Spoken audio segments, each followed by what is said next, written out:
Ok, très bien.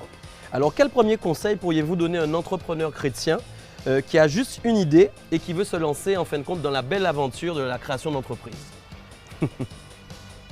C'est important de comprendre que toute réalisation est la conséquence d'une idée qui a été entretenue et savamment exécutée. Oui. Donc, l'idée, c'est la mère de toute richesse. L'idée, c'est la mère de toute grande réalisation. Oui. Donc, tout le conseil que je donnerais à un croyant, à un chrétien qui a une idée, c'est justement, une fois qu'on a eu l'idée, aller à l'école pour apprendre. Quand je parle de l'école, ce n'est pas toujours dans le cadre qu'on a traditionnel, en fait. Traditionnel, Voilà, exactement. Ça peut être une formation. Ça peut être une formation, ça peut être des conseils d'un coach pour comprendre comment est-ce qu'on passe de l'idée à la richesse. Parce que c'est tout un processus. Et oui. Malheureusement, beaucoup de personnes ont des idées, mais meurent avec ces idées sans jamais transformer ces idées en richesse. Il y a tout un processus. Alors je demanderai à la personne, premièrement, de se former. La formation est vraiment importante. Oui, tout à vraiment importante. Il ne faut jamais penser que l'identité est une compétence. Le fait d'être enfant de Dieu ne fait pas de nous des personnes compétentes. Tout à fait. On peut être enfant de Dieu, avoir la faveur de Dieu, avoir l'onction de Dieu, mais ne pas avoir la compétence d'action. Tout à fait. Donc la compétence vient de la connaissance. Okay. Vous connaîtrez donc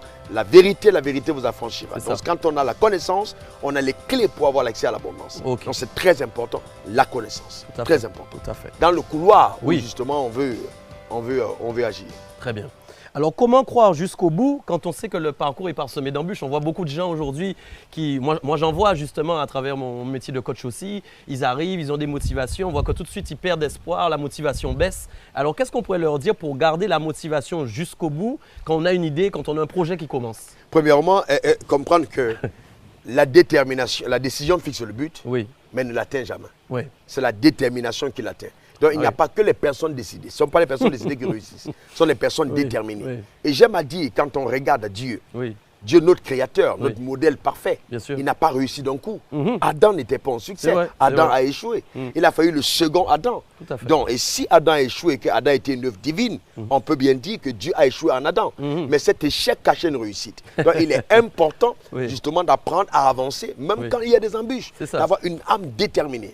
Hélas, beaucoup de croyants pensent que le succès vient de l'esprit. Non, le succès vient de l'âme. L'âme, c'est dans notre âme que nous réussissons. De l'esprit, nous recevons la capacité divine pour réussir, mais l'âme est le socle même des décisions qui nous amène justement à expérimenter de véritables réussites. Donc en gros, quelqu'un qui a une âme qui ne prospère pas va avoir du mal à prospérer ailleurs. Oui, qui ne prospère pas. Et la prospérité, c'est aussi la capacité de comprendre qu'il y a de la richesse dans l'adversité, qu'il y a de la richesse justement face aux épreuves de la vie. Bien sûr, et que ce qui nous arrive n'est pas une fatalité. Ça peut être une opportunité extraordinaire. Bien sûr. Tout dépend de la perception que nous avons quand nous faisons face justement aux obstacles et aux difficultés de la vie. Et toutes les personnes qui ont réussi dans la vie ont eu des blessures dans la vie. Mais il faut apprendre à cicatriser. Jésus a dû montrer ses cicatrices à ses disciples. Et ils ont cru en lui. Parce que justement, il a pu survivre à certaines choses de la vie en fait. Donc c'est important. Si on n'a pas la capacité de survivre à certaines épreuves, on ne pourra jamais être de ceux qui arrivent à avoir le succès, qui arrivent à avoir la victoire. Et comme j'aime à dire, ceux qui abandonnent ne sont jamais des vainqueurs et les vainqueurs sont ceux qui ont appris à ne jamais abandonner. Exact. Alors, il y a une grosse problématique qui ressort tout le temps, l'argent. Alors, beaucoup de chrétiens s'arrêtent en cours de route faute d'argent. Pensez-vous que l'argent soit indispensable pour commencer? L'argent n'est pas indispensable pour commencer. Ce qui est indispensable pour commencer, c'est l'idée et la foi. C'est très important parce que la foi est capable d'amener à l'existence de l'argent qu'on n'a pas. Parce que quand on a une idée et qu'on a la foi, on est capable, par la foi qu'on a justement, de créer l'attraction de la richesse.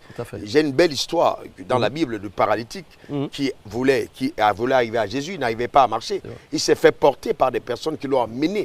Et quand ils sont arrivés, il y avait tellement de foule qu'ils l'ont fait entrer par le plafond. Il ne pouvait pas marcher, mais il est arrivé face au Seigneur. Donc on est capable de se faire porter quand on a une idée et qu'on est déterminé, qu'on a la foi par rapport à son idée, on peut justement capitaliser et amener des personnes qui nous portent avec notre idée pour atteindre l'objectif justement qui est le nôtre.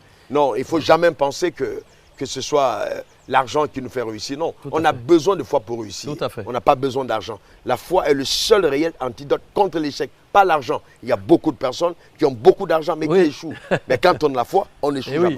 Voilà. J'ai beaucoup aimé, vous avez dit quelque chose, il s'est fait porter. Donc quelque part, on ne peut pas aussi avancer seul. Il est important, c'est important de savoir s'entourer. On peut avoir une idée, Oui. D'ailleurs, quand on est dans une situation de pauvreté ou de manque, Oui. on a beaucoup d'idées. Oui. Quand on a une position d'abondance, on n'a pas beaucoup d'idées. Les fait. riches ne réfléchissent pas beaucoup. Donc, ils veulent investir dans les idées de personnes qui n'ont pas encore beaucoup de ressources. Donc, voilà, donc c'est important de savoir qu'il y a des gens qui sont en quête des idées génératrices de revenus. Donc, quand on a son idée, il est important de savoir se faire entourer pour atteindre les objectifs qui sont les nôtres. Et savoir partager, en fait. Tout à fait. C'est important. Tout à fait. Ne pas savoir aller seul, il faut savoir partager. Et je dis encore que Dieu est Dieu parce qu'il est parfaitement trois en un. Le Père, le Fils et le Saint-Esprit. S'il n'était que Père, il n'aurait jamais conquis la terre. Il a fallu que le Fils descende sur la terre. Et s'il n'était que Père et Fils, on n'aurait pas eu l'impact qu'il y a aujourd'hui parce qu'il fallait le Saint-Esprit qui descende en chaque homme pour que le royaume de Dieu s'étende. Donc il est important de comprendre qu'on peut avoir une idée, mais ça ne veut pas dire qu'on est la seule personne qui devrait aller au bout de cette action. Il faut savoir se faire porter, savoir se faire accompagner, partager les dividendes avec ceux qui justement vont constituer cette entreprise-là, qui va prendre racine autour de l'idée qu'on a eue pour justement créer une richesse qui va être impactante pour la société. D'accord. Alors si on veut être un peu plus précis,